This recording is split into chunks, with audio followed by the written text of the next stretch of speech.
Assalamualaikum warahmatullahi wabarakatuh. Hi everyone, my name is Anggana Ulia Saputri with my serial number 121230078. Today, I will be review an article from Science Direct extending the application of bifunctional ionic liquid-based integrated capture and conversion of CO2 to produce cyclic carbonates. Next, introduction. Managing the increase in carbon dioxide or CO2 emissions is a major challenge in climate change mitigation efforts. CO2, as a primary greenhouse gas, significantly impacts global warming.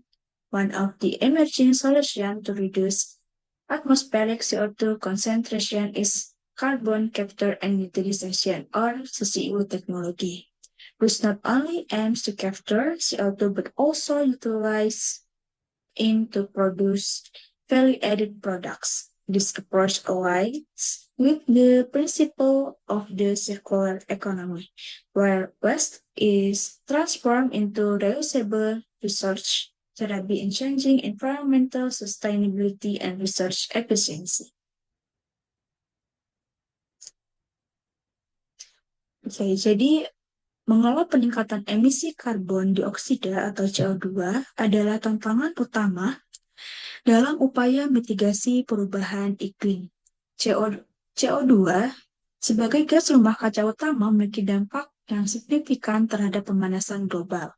Salah satu solusi yang berkembang untuk mengurangi konsentrasi CO2 di atmosfer yaitu dengan teknologi Carbon Capture and Utilization atau CCU yang tidak hanya bertujuan untuk menangkap CO2 tapi juga memanfaatkannya untuk menghasilkan produk yang bernilai tinggi. Nah, pendekatan itu sejalan dengan prinsip ekonomi sirkular di mana limbah diubah menjadi sumber daya yang dapat digunakan kembali sehingga meningkatkan keberlanjutan lingkungan dan efisiensi sumber daya. Namun, saat ini kapasitas produksi produk berbasis CO2 masih sangat terbatas dibandingkan dengan emisi antropogenik.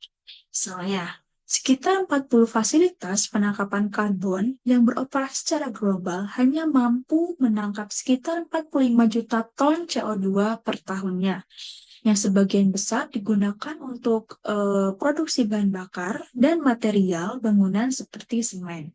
Strategi untuk memanfaatkan CO2 secara lebih luas dan ekonomis menjadi fokus penelitian dengan perhatian khusus atau fokus utamanya itu pada produksi bahan kimia bernilai tinggi seperti karbonat siklik, di mana karbonat siklik itu dapat dimanfaatkan untuk berbagai aplikasi industri. Nah, untuk memproduksi karbonat siklik dari CO2 itu diperlukan katalis yang efisien. Salah satunya adalah cairan ionik bifungsional. Next, selanjutnya itu pembahasan terkait metodologi. Nah, material. The material used are bifunctional ionic liquids. Ionic liquids are stable organic compounds that are non-volatile and can be customized for different use. In this research, ionic liquids like P66614 CNPYR are used to trap CO2 while also serving as catalyst for the cycloaddition reaction of CO2 with epoxides, resulting in cyclic carbonates. Jadi, material atau bahan yang digunakan di sini tuh menggunakan cairan ionik. Cairan ionik sendiri itu merupakan senyawa organik yang stabil dan tidak mudah menguap, serta dapat disesuaikan untuk penggunaan yang berbeda-beda.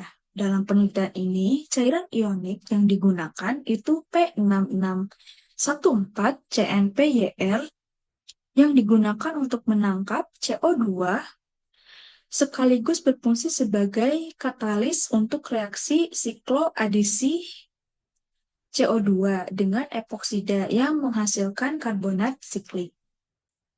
Cairan ionik yang digunakan pada penelitian ini yaitu P66614CnPYR. Nah, P6614CnPr itu merujuk pada jenis cairan ionik tertentu, khususnya yang berbasis kation piridinium dengan rantai alkil, di mana P66614 ini merujuk pada kation piridinium dengan kelompok alkil spesifik P6 dengan kelompok alkil spesifik 66614 yang menunjukkan jumlah atom karbon dalam rantai alkil yang terikat pada ion piridinium yang biasanya membentuk bagian dari cairan ionik. Sedangkan untuk CnPyR yaitu menunjukkan bahwa kationnya itu merupakan ion piridinium, yaitu spesies bermuatan positif yang sering digunakan dalam pembentukan cairan ionik, di mana CnPyR ini tuh singkatan dari 1 butil 3 metil piridinium atau senyawa piridinium serupa lainnya. Jadi kesimpulannya, senyawa ionik, larutan ionik P66614 CnPyR itu merupakan cairan ionik atau larutan ionik berbasis piridinium yang biasanya mengandung kation piridinium, yaitu struktur cincin yang mengandung nitrogen dengan atom nitrogen bermuatan positif yang digabungkan dengan rantai alkil. Cairan ionik atau larutan ionik ini banyak digunakan dalam berbagai aplikasi termasuk penangkapan karbon dioksida, sintesis kimia, dan proses elektrokimia.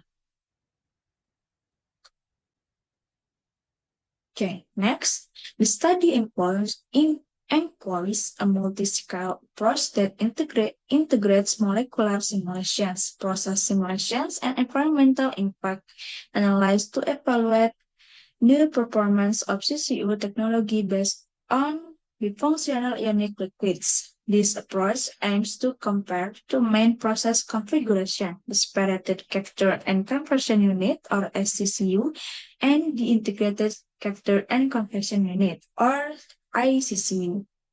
Penelitian ini tuh dilakukan untuk mengeksplorasi efisiensi energi dan dampak lingkungan dari ICCU atau Integrated Capture and Conversion Unit dan SCCU atau Separate Capture and Conversion Unit, di mana ICCU dan SCCU itu merupakan dua pendekatan yang digunakan dalam teknologi Carbon Capture and Utilization atau CCU. Nah, masing-masing pendekatan ini memiliki karakteristik dan proses yang berbeda-beda untuk menangani penangkapan dan konversi karbon dioksida atau CO2. Nah, hasilnya diharapkan dapat memberikan wawasan mendalam tentang keunggulan IL atau ionic liquid bifungsional sebagai solvent dan katalis dalam proses CCU, sekaligus mengidentifikasi tantangan apa saja yang masih perlu diatasi dan diteliti lagi lebih lanjut. Oke, selanjutnya itu simulasi. Nah, simulasi dilakukan untuk mempelajari bagaimana cairan ionik berfungsi dalam proses menangkap karbon dioksida dan mengonversinya menjadi produk lain, yaitu karbonat siklik. Nah, proses ini dilakukan dalam dua skenario atau dua pendekatan. Yang pertama ada FCCU, penangkapan dan konversi CO2 dilakukan dalam dua unit yang terpisah. Dan yang kedua ada ICCU, itu penangkapan dan konversi CO2 dilakukan dalam satu sistem yang terintegrasi. Oke, selanjutnya simulasi molekuler. Dalam dalam penelitian ini, terdapat dua simulasi atau dua metode yang digunakan Yang pertama ada COSMO atau Connector Like Screening Model, yaitu metode simulasi yang digunakan untuk mempelajari interaksi molekul dalam larutan. Dalam hal ini, metode COSMO membantu memahami bagaimana cairan ionik itu menyerap CO2 dan mengaruhi reaksi kimia dalam proses konversi. Yang kedua ada teori fungsional kerapatan atau DFT, itu digunakan untuk menghitung parameter termodinamika yang penting seperti entalpi reaksi pada tahap sikloadisi CO2 dengan epoksida untuk membentuk karbonat siklik. Simulasi molekuler merupakan pendekatan komputasi yang digunakan untuk mempelajari perilaku molekul dan reaksi kimia secara rinci pada tingkat atom. Beberapa metode yang digunakan dalam simulasi molekuler untuk proses kimia seperti sikloadisi CO2 dengan epoksida untuk membentuk karbonat siklik, yaitu yang pertama ada DFT atau teori fungsional kerapatan, di mana DFT merupakan metode kuantum yang digunakan untuk menghitung sifat elektronik dan termodinamika molekul. Dalam konteks proses sikloadisi CO2 dengan epoksida, DFT digunakan untuk menghitung entalpi reaksi yang merupakan perubahan energi selama reaksi. Entalpi reaksi ini penting untuk memahami apakah reaksi berlangsung secara eksotermik atau endotermik, serta untuk memprediksi stabilitas produk. Dengan DFT, kita dapat menganalisis struktur elektron dan interaksi antar molekul dalam sistem reaksi ini, memberikan informasi yang diperlukan untuk merancang reaksi yang lebih efisien secara termodinamika. Lalu yang kedua ada COSMO, Conductor-like Screening, di mana COSMO ini merupakan model yang digunakan untuk memprediksi sifat fisik dan kimia senyawa dalam pelarut nyata, yang biasanya lebih kompleks daripada pelarut ideal.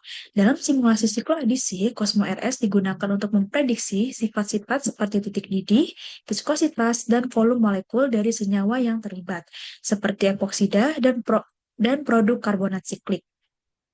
Model ini membantu memperkirakan bagaimana senyawa berperilaku dalam pelarut ionik yang digunakan dalam proses. Hasil dari simulasi COSMO ini memberikan informasi yang sangat berguna untuk pengoptimalan proses yang kemudian digunakan sebagai input dalam simulasi lebih lanjut menggunakan perangkat lunak Aspen Plus, di mana Aspen Plus sendiri ini merupakan alat simulasi proses yang digunakan untuk memodelkan seluruh alur proses industri, sehingga hasil dari COSMO akan digunakan untuk mengatur kondisi operasional seperti suhu, tekanan, dan laju aliran dalam proses. Dengan menggunakan DFT dan COSMO, simulasi molekuler memberikan pemahaman yang mendalam tentang sifat dan interaksi molekuler dalam sistem reaksi, yang pada gilirannya dapat digunakan untuk mengoptimalkan desain proses, penangkapan, dan konversi CO2 secara lebih efisien dan ramah lingkungan. Oke, selanjutnya ada simulasi proses. Nah, simulasi prosesnya itu dilakukan menggunakan perangkat lunak Aspen Plus V12 dengan pendekatan berbasis Cosmo tadi. Nah, simulasi itu mencakup dua konfigurasi seperti yang sudah disebutkan di awal, yaitu ada SCCU dan ICCU, di mana SCCU itu penangkapan CO2 menggunakan cairan ionik dilakukan dalam kolom absorpsi. Kemudian, regenerasi cairan ionik dilakukan dalam kolom stripping sebelum konversi CO2 menjadi karbonat siklik dalam reaktor sikloadisi. Artinya, untuk SCCU ini tuh dilakukan dalam dua unit proses yang berbeda. Sedangkan untuk ICCU, integrated, yang berarti dalam unit proses yang sama, itu CO2 ditangkap dan langsung dikonversi menjadi karbonat siklik tanpa regenerasi cairan secara terpisah. Reaksi regenerasi cairan ionik dan sikloadisi CO2 berlangsung dalam satu reaktor. Lalu ada penilaian daur hidup, life cycle assessment. Nah, ini tuh dilakukan untuk mengevaluasi dampak lingkungan. Penilaian dilakukan menggunakan perangkat lunak OpenLCA versi 1.11.0 dengan basis data EcoInfant 38 dengan metode yang digunakan itu ada Recite Midpoint, yaitu digunakan untuk menghitung potensi pemanasan global atau global warming potensial serta dampak lingkungan lainnya seperti konsumsi energi. Nah, emisi yang dianalisis hanya mencakup utilitas yang digunakan dalam proses, seperti kebutuhan listrik untuk konversi dan vakum, serta kebutuhan pemanasan dengan uap. Metode Recite Midpoint digunakan untuk menghitung dampak lingkungan pada tahap midpoint yang mencakup beberapa kategori dampak seperti potensi pemanasan global atau global warming potensial, konsumsi energi, dan penggunaan air. Dengan menggunakan Recite Midpoint, kita dapat menghitung sejauh mana suatu proses berkontribusi terhadap perubahan iklim, serta dampak-dampak lain seperti degradasi kualitas udara dan air. GWP atau Global Warming Potential mengukur total emisi gas rumah kaca yang dihasilkan oleh proses diubah menjadi setara CO2 untuk memberikan gambaran tentang kontribusinya terhadap pemanasan global. Nah, untuk analisis emisi, LCA dalam konteks ini hanya menganalisis emisi yang terkait dengan utilitas yang digunakan dalam proses, yaitu kebutuhan energi untuk kompresi, vakum, dan pemanasan. Emisi yang dihasilkan dari penggunaan listrik untuk kompresor, pompa, dan sistem vakum, serta pemanasan yang diperlukan dengan uap, dihitung untuk menilai dampaknya terhadap lingkungan. Proses ini penting untuk memahami seberapa besar konsumsi energi dan dampaknya terhadap keberlanjutan proses, serta untuk mengevaluasi potensi pengurangan dampak lingkungan melalui peningkatan efisiensi energi. Dengan metode ini, LCA membantu memberikan gambaran yang lebih lengkap tentang dampak lingkungan yang dihasilkan dari seluruh rangkaian proses dan menjadi dasar untuk perbaikan dan pengoptimalan sistem untuk meminimalkan jejak karbon dan peningkatan keberlanjutan. Oke, selanjutnya ada SCU, Spirit Capture and Conversion Unit. Nah, seperti yang sudah disinggung sebelumnya, bahwa SCU ini merupakan pendekatan terpisah di mana penangkapan CO2 dilakukan di unit pertama, kemudian CO2 yang telah ditangkap itu disimpan atau ditransportasikan ke unit lain untuk konversi menjadi produk yang bernilai tambah. Adapun karakteristik dari SCCU ini, yang pertama itu prosesnya itu terpisah, di mana penangkapan dan konversi CO2 dilakukan dalam unit proses yang berbeda. Kemudian, kebutuhan penyimpanan dan transportasi. Karena CO2 yang telah ditangkap itu biasanya dikonversi, disimpan, atau ditransportasikan ke lokasi lain untuk diproses lebih lanjut. eh, Contoh aplikasinya itu untuk fasilitas skala besar, di mana penangkapan CO2 dan konversinya dilakukan di tempat yang berbeda, seperti pada industri penyimpanan karbon geologis atau CCS.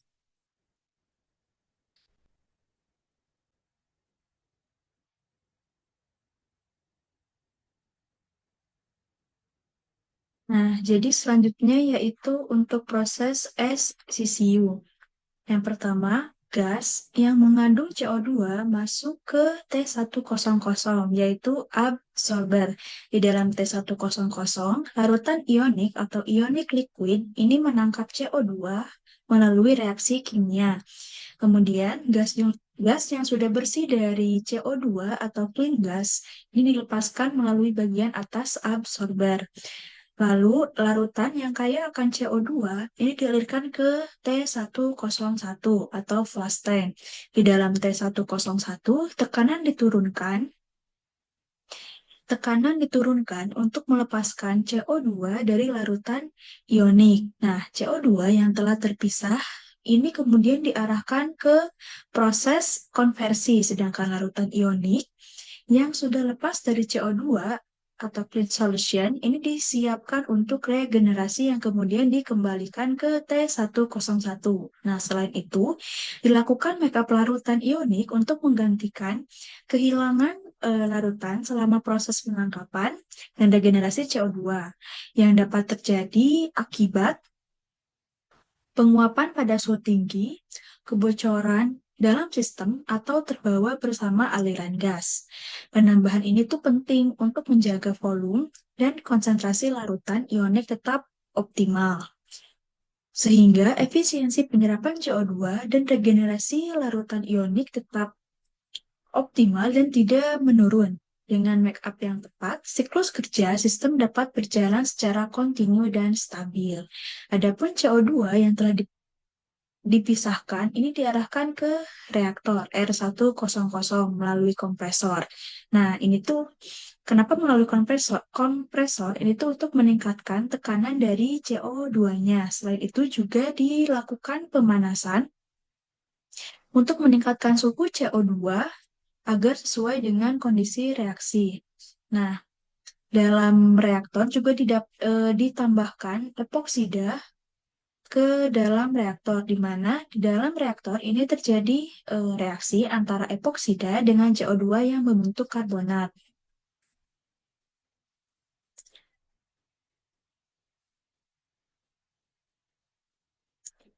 Setelah itu, hasil dari reaktor kemudian dialirkan ke tangki P100, yaitu separator. Nah, di sini terjadi pemisahan sementara, di mana keluaran reaktor ini mengandung karbonat, epoksida, dan sedikit larutan ionik. Karena pada reaktor juga pada saat reaksi di dalam reaktor ini terdapat larutan ionik yang berfungsi sebagai katalisator. Jadi pada tangki 100 ini pada separator dilakukan pemisahan antara larutan ionik, karbonat, dan sedikit epoksida. Nah, larutan ionik dialirkan ke tangki 100. Nah, ini untuk diregenerasi kembali. Sedangkan karbonat dan sedikit epoksida ini dilakukan distilasi atau pemisahan berdasarkan titik didihnya, di mana hasil bawahnya ini berupa epoksida yang kemudian diregenerasi kembali menuju ke reaktor.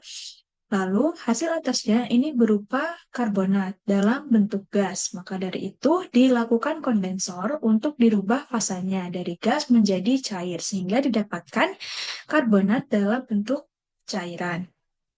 Nah, adapun yang masih gas yang masih mengandung residu atau campuran, ini kemudian dialirkan kembali untuk diproses di reaktor.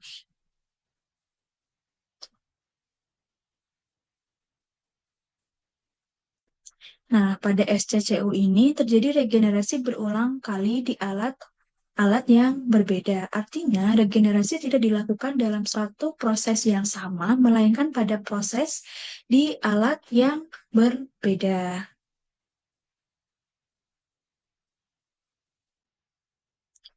Baik, selanjutnya yaitu ICCU atau Integrated Capture and Conversion Unit.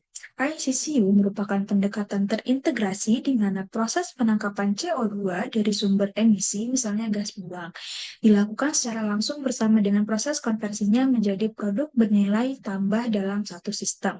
Karakteristik dari ICCU ini yang pertama, proses terintegrasi, yaitu penangkapan CO2 dan konversinya terjadi dalam satu langkah atau unit proses. Lalu efisiensinya itu tinggi karena prosesnya terintegrasi. Energi yang biasanya dibutuhkan untuk regenerasi sorben, yaitu material penyerap CO2, dapat diminimalkan. Sebagai contoh, reaksi eksotermik, yaitu menghasilkan panas. Dalam tahap konversi dapat dimanfaatkan untuk regenerasi material penyerap. Kemudian pengurangan kompleksitas, yaitu menghilangkan kebutuhan untuk memindahkan CO2 dari unit penangkapan ke unit konversi, sehingga mengurangi kompleksitas peralatan. Nah, aplikasi dari ICCU ini biasanya digunakan untuk menghasilkan produk-produk seperti karbonat siklik, bahan kimia lainnya, atau bahan bakar sintesis. Selanjutnya yaitu proses ICCU. Gas yang mengandung CO2 memasuki kolom absorpsi T100,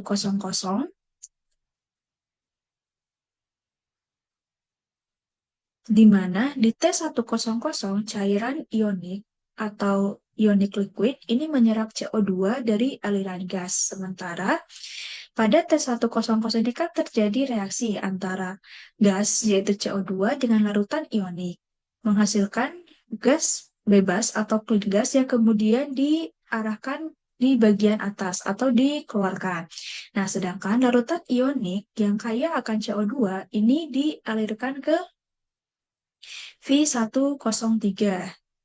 Setelah itu, dari V103 ini kemudian dialirkan ke dalam reaktor. Nah, di dalam reaktor juga ditambahkan epoksida yang dialirkan melalui pompa 101 ke dalam reaktor. Nah, di dalam reaktor ini terjadi reaksi antara CO2 dengan epoksida dan larutan ionik yang menghasilkan karbonat. Nah, di mana larutan ionik ini lagi-lagi berfungsi sebagai katalis untuk mempercepat reaksi.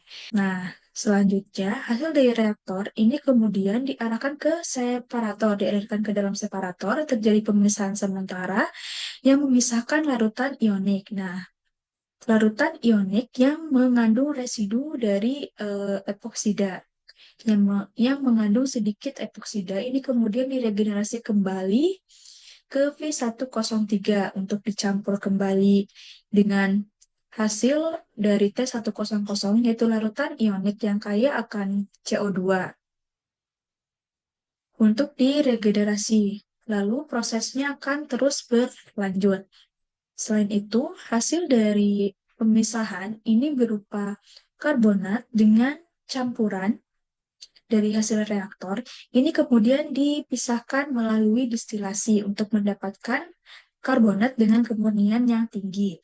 Nah, hasil pemisahan ini, hasil bawahnya ini berupa larutan ionik, di mana larutan ionik ini kemudian dialirkan kembali ke T100 melalui aliran regenerasi. Sedangkan hasil atasnya ini berupa karbonat dengan sedikit campuran, ini dikondensor karena hasilnya berupa gas, lalu dikondensor untuk mendapatkan hasil berupa cairan. Lalu hasil atas ini merupakan gas yang mengandung campuran atau residu yang kemudian dialirkan kembali ke reaktor untuk direaksikan kembali.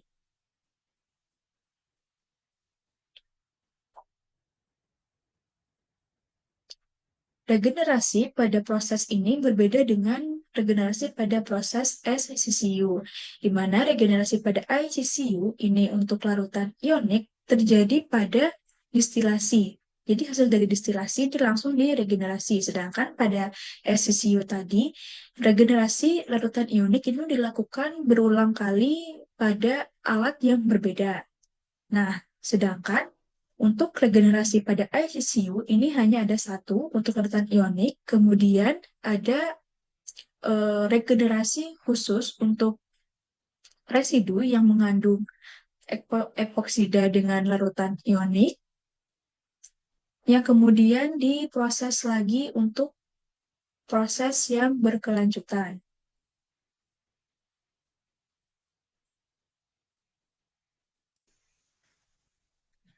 Nah, jadi intinya konsumsi energi spesifik ini mengacu pada jumlah energi yang diperlukan untuk mengkonversi setiap kilogram CO2, di mana nilai yang lebih rendah ini tuh menunjukkan sistem yang lebih hemat energi atau sistem dengan energi yang lebih efisien.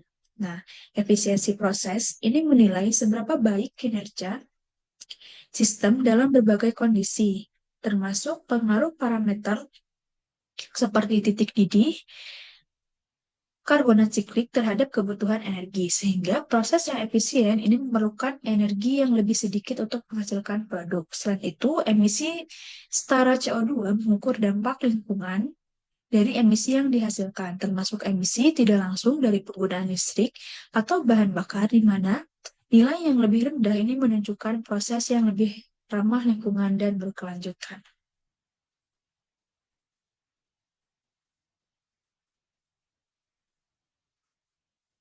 Selanjutnya yaitu results atau hasil. Selanjutnya yaitu pengukuran entalpi, di mana gambar ini menunjukkan grafik perbandingan tiga parameter terkait reaksi konversi karbon dioksida menjadi karbonat siklik menggunakan cairan ionik.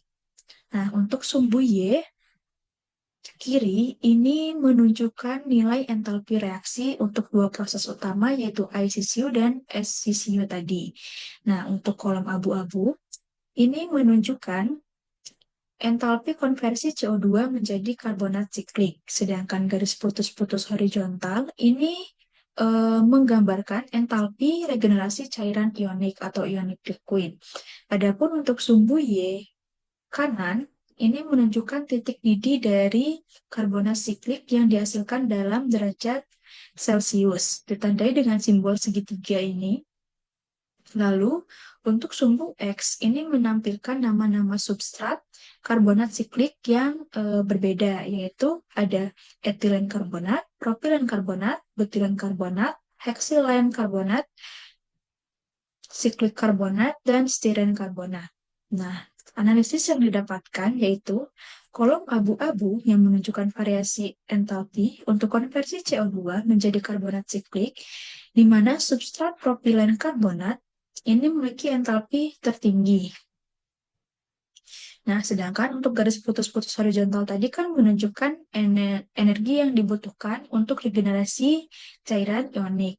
Jika kolom abu-abu ini lebih tinggi daripada garis putus-putus horizontal, artinya reaksi memerlukan energi yang jauh lebih besar dibandingkan dengan regenerasi ionik liquid. Adapun untuk segitiga ini merupakan mengindikasikan titik didih karbonat siklik.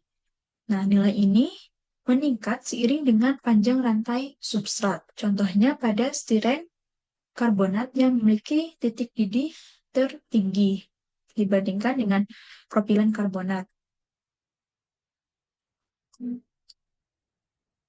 Sehingga dapat disimpulkan bahwa reaksi konversi CO2 menjadi karbonat siklik memerlukan entalpi yang bervariasi tergantung pada substrat. Substrat dengan nilai entalpi yang lebih rendah berpotensi lebih efisien.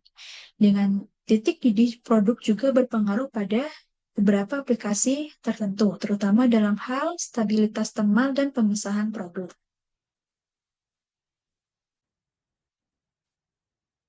Selanjutnya yaitu pengukuran kinerja proses, di mana untuk gambar A ini tuh menunjukkan grafik yang dibutuhkan untuk setiap unit proses pada peralatan proses. Nah, gambar ini menunjukkan grafik konsumsi energi spesifik untuk berbagai proses konversi karbon dioksida menjadi karbonat siklik menggunakan metode SCCU dan ICCU. Proses ini dianalisis berdasarkan kebutuhan energi dari tiga sumber utama, yaitu ada cooling, pendinginan, heating, pemanasan, dan electricity, yaitu energi listrik, di mana sumbu Y ini menunjukkan konsumsi energi yang diperlukan, konsumsi energi spesifik total, sedangkan sumbu X ini menunjukkan dari perbandingan dua proses antara SCCU dan ICCU untuk setiap jenis karbonat, dari etilen karbonat, propilen karbonat, butilen karbonat, heksilen karbonat, siklik karbonat, dan stiren karbonat. Misalnya kita melakukan perbandingan pada proses etilen karbonat dari proses SCCU dan ICCU, di mana pada SCCU ini memerlukan energi sekitar 55% dalam proses cooling. Pada grafik yang warna biru ini, kolom yang warna biru ini, dibutuhkan energi sebesar 55%. Sedangkan pada proses ICCU, ini dibutuhkan energi sebanyak 51%. Lalu, pada proses heating, ini diperlukan energi 28% pada proses ICCU dan sebanyak 21% pada ICCU. Kemudian, untuk energi listriknya yang dibutuhkan pada proses SCCU untuk etilen karbonat ini sekitar 17%, sedangkan untuk ICCU ini sekitar 28%. Berdasarkan grafik ini, dapat dilihat bahwa proses ICCU ini memerlukan energi atau mengkonsumsi energi yang jauh lebih rendah dibandingkan dengan proses SCCU sampai dengan produk siklik karbonat. Sedangkan pada stiren karbonat ini SCCU jauh lebih rendah dibandingkan dengan ICCU untuk konsumsi energinya. Selanjutnya yaitu perbandingan proses. Perbandingan proses SCCU dan ICCU, di mana SCCU yaitu proses penangkapan CO2 dan konversi dilakukan secara terpisah. Hal itu untuk meningkatkan kebutuhan hal ini dapat meningkatkan kebutuhan energi karena regenerasi penyerapan CO2 membutuhkan langkah tambahan atau membutuhkan proses tambahan dan alat tambahan. Sedangkan untuk ICCU, itu proses integrasi, itu menggabungkan penangkapan dan konversi CO2 dalam satu sistem, mengurangi kebutuhan energi, dan memanfaatkan reaksi eksotermik untuk regenerasi absorben. Nah, ini dapat dilihat perbandingan antara proses ICCU dan SCCU, di mana secara keseluruhan bahwa ICCU ini jauh lebih sederhana dalam kompleksitas dibandingkan dengan SCCU. Juga berdasarkan grafik tadi juga dapat disimpulkan bahwa proses ICCU ini jauh lebih rendah dalam kebutuhan energi sampai substrat karbonat siklik karbonat. Sedangkan untuk stiren karbonat ini untuk konsumsi energinya jauh lebih rendah pada proses SCCU.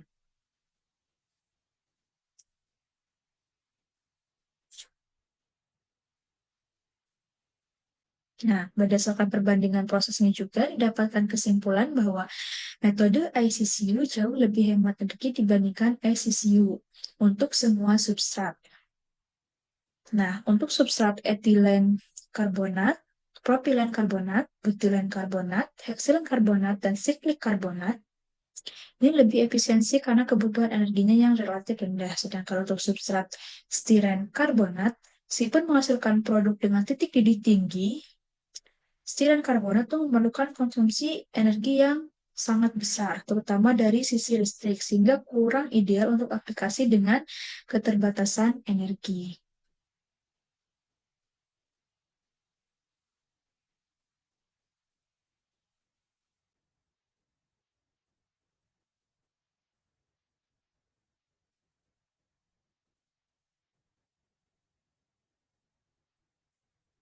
Sehingga dapat disimpulkan bahwa proses Integrated Capture and Conversion Unit atau ICCU memiliki dampak lingkungan yang lebih rendah dibandingkan dengan Separate Capture and Conversion Unit atau ICCU. Salah satu faktor utama yang membedakan ICCU dari SCCU adalah emisi CO2 yang dihasilkan, di mana ICCU menghasilkan emisi CO2 yang lebih sedikit karena proses penangkapan dan konversi CO2 terjadi secara terintegrasi dalam satu unit, yang memungkinkan pengelolaan emisi secara lebih efisien. Sebaliknya, pada SCCU, proses penangkapan dan konversi dilakukan secara terpisah, yang cenderung menghasilkan emisi CO2 yang lebih tinggi. Akibatnya, kebutuhan energi tambahan dan efisiensi antara dua tahap proses. Mohon maaf, sebaliknya, pada SCCU, proses penangkapan dan konversi dilakukan secara terpisah, yang cenderung menghasilkan emisi CO2 yang lebih tinggi akibat kebutuhan energi tambahan dan inefisiensi antara dua tahapan proses. Selain itu, ICCU mendukung pengurangan jejak karbon dengan memanfaatkan CO2 yang tertangkap sebagai bahan baku kimia, seperti untuk sintesis karbonat siklik. Dengan memanfaatkan CO2 yang sebelumnya akan dibuang, ICCU tidak hanya mengurangi emisi gas rumah kaca, tetapi juga mengubah CO2 menjadi produk yang bernilai ekonomis, sehingga berkontribusi pada perekonomian sirkular. Nah, proses ini yang mengubah CO2 menjadi bahan kimia yang berguna, membantu mengurangi ketergantungan pada bahan baku fosil dan mengurangi dampak lingkungan yang terkait dengan ekstraksi bahan baku tradisional.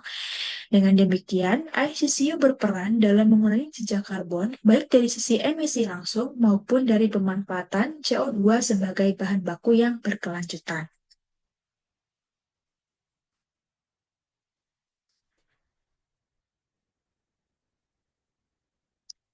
Baik, sebelum ke penutup, dampak lingkungan dari proses ICCU ini tuh menghasilkan emisi CO2 yang lebih sedikit dibandingkan SCCU berdasarkan penelitian yang telah dilakukan, di mana proses ini tuh mendukung pengurangan jejak karbon melalui pemanfaatan CO2 sebagai bahan baku kimia. Adapun keunggulan dari proses ini tuh yang pertama cairan ionik bifungsional itu memungkinkan efisiensi tinggi dalam penangkapan dan konversi CO2. Kemudian proses ICCU itu lebih hemat energi untuk sebagian besar karbonat siklik. Lalu mendukung prinsip ekonomi sirkular dengan mengubah CO2 menjadi produk bernilai tinggi atau bernilai tambah.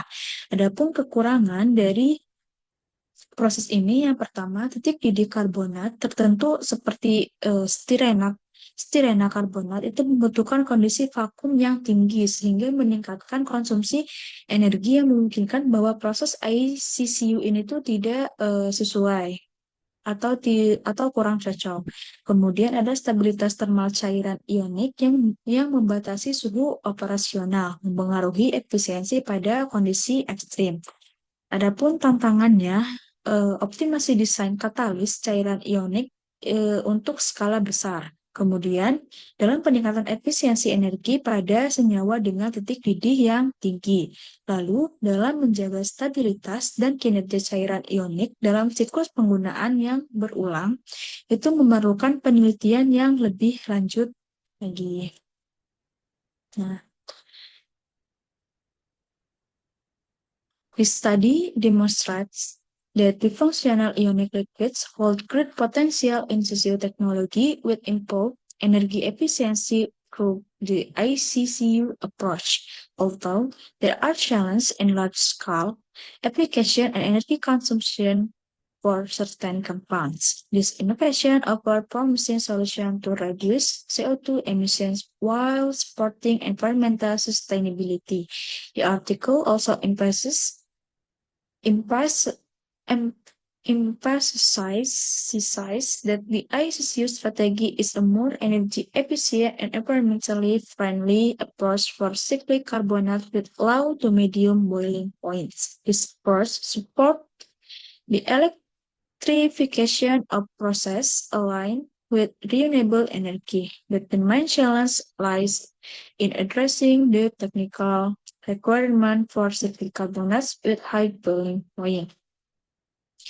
Jadi, berdasarkan penelitian ini menunjukkan bahwa larutan ionik bifungsional memiliki potensi besar dalam teknologi ICCU.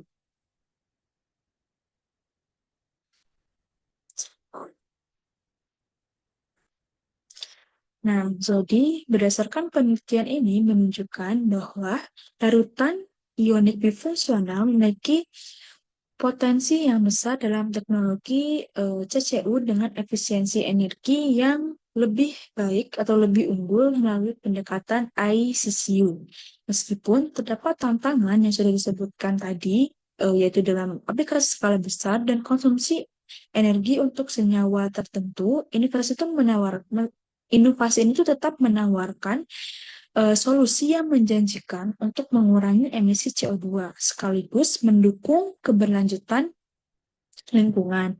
Nah, di dalam penelitian ini juga ditegaskan bahwa strategi ICCU itu merupakan pendekatan yang lebih efisien energi dan ramah lingkungan untuk produksi karbonat siklik dengan titik didih rendah hingga menengah. Nah, pendekatan ini juga mendukung elektrifikasi proses yang sejalan dengan energi terbarukan. Oke, mungkin hanya itu yang bisa saya sampaikan. Kurang lebihnya mohon maaf. Terima kasih untuk perhatiannya. Assalamualaikum warahmatullahi wabarakatuh.